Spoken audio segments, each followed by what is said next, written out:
If you're watching these videos in chronological order, you will remember that last week we talked about revision.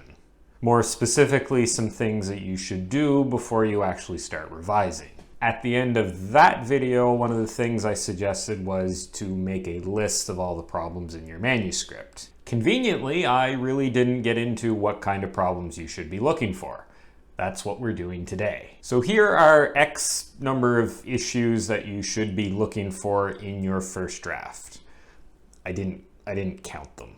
This list is by no means exhaustive, but it should give you a good starting point to work from. First up, look for issues with your novel's timeline. In other words, the order and timing of events within the story. Do your characters just get out of bed and then immediately head out to dinner? Or do they walk inside in the morning, have a 5-minute conversation, and then walk outside into midnight darkness? It is very easy when you're drafting to inadvertently mess up the timeline of the story. Look for scenes that take longer than they should. If you're intentionally jumping through time, like skipping ahead by a few weeks or a month, make sure the reader is aware of this. It's also worth thinking about the seasons. If your story takes place over 10 months in New England, but it's summer the whole time, then that's a problem. Somewhat related to the timeline is pacing, which is basically how fast the story moves from scene to scene.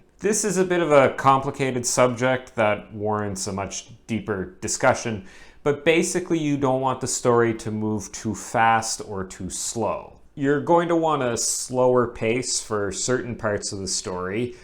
Other parts will be better with a faster pace. Although you don't want the story to move too fast all the time, as this can be tiring for the reader.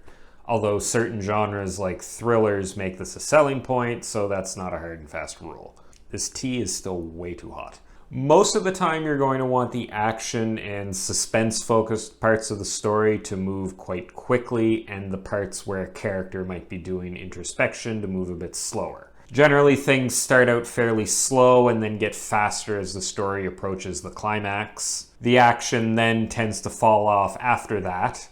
That's probably why they call that part the falling action. You may have action scenes followed by more character-focused scenes, which will be slower than the action scenes. Speaking of characters, there's a whole bunch of stuff to look out for there. First and foremost, you want to look for issues with characterization. Are there characters who aren't acting in accordance with their motivations? Does the reader even know their motivations? Do a character's beliefs change midway through the story for no reason? Do they act in a way that doesn't seem to fit in line with their profile? Look out for any lack of character agency, especially with your side characters. I did a whole video on that if you want to check it out. Character voice, both when writing dialogue and when writing a viewpoint, needs to be considered. Every character should have a distinct voice that is at least somewhat clear to the reader. Also look for inconsistencies in how you're describing your characters. If their eye color changes without intervention from colored contacts, then that's a problem. Your character's backstory should be consistent, as well as their skills and abilities. Those things can obviously change throughout the story, but make sure that this change makes sense. Speaking of making sense, take a look at your world building.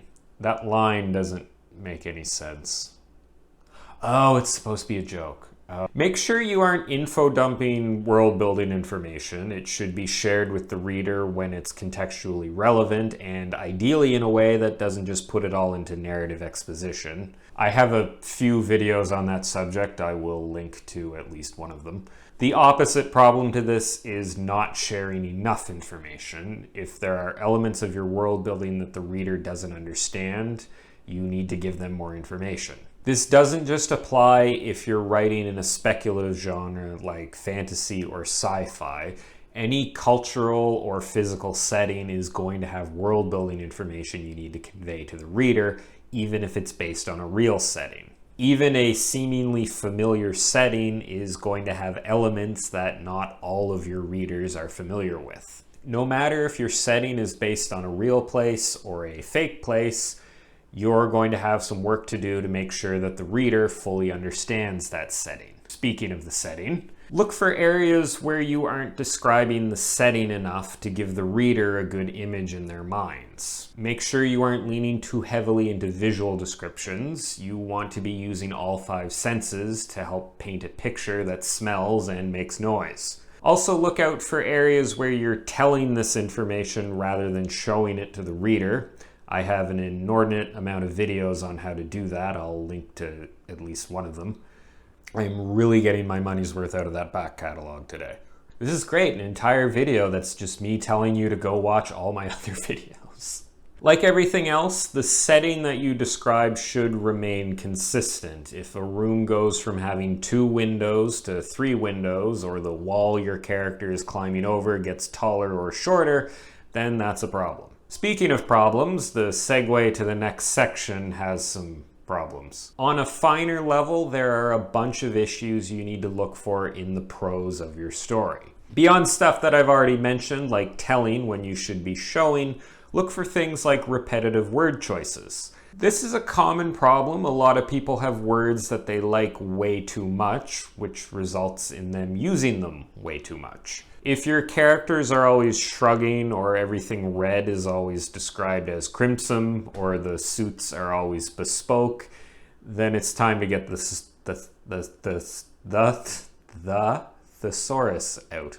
Then it's time to get the thesaurus out. Then it's time to get the book with all the synonymous words out. Yes, I know what those books are called, but I did like 10 takes trying to say that line with the word for those books in it, and I couldn't do it, so you can pick up on repetition by just reading through your manuscript, or you can use a program that will list out the count of words used in the document. This can give you an idea of how often you're using a specific word and if it's overused. Verbs are one area where repetition can be a problem, so make sure you're using a variety of verbs. Also be on the lookout for the overuse of adverbs. You should be using strong verbs whenever possible. Beyond that, look for general issues with the flow of the prose, things like paragraph length, how you're using white space. It's a good idea to read certain passages out loud if they seem a little clunky and not flowing well. Even better if you can have somebody else read them to you. Last but not least, pay attention to spelling and grammar. Make sure you're using italics and quotations correctly, and that you formatted dialogue consistently. So there you have it. That was a lot of stuff said very quickly, and I left a lot of stuff out. Some things that I thought of just now. By no means an exhaustive list, but hopefully this gives you an idea of what sort of things you should be looking for while you're rereading your first draft. Next week, we'll start talking about some different techniques for how you actually go about fixing these things. Today was just to make you aware of what things you need to fix. Until then, I hope you enjoyed this video and found the advice in it useful. If you want to see more stuff like this, you can check out all my other writing advice related videos and subscribe to my channel. I post new videos every Wednesday. Thanks for watching, and I'll see you next time.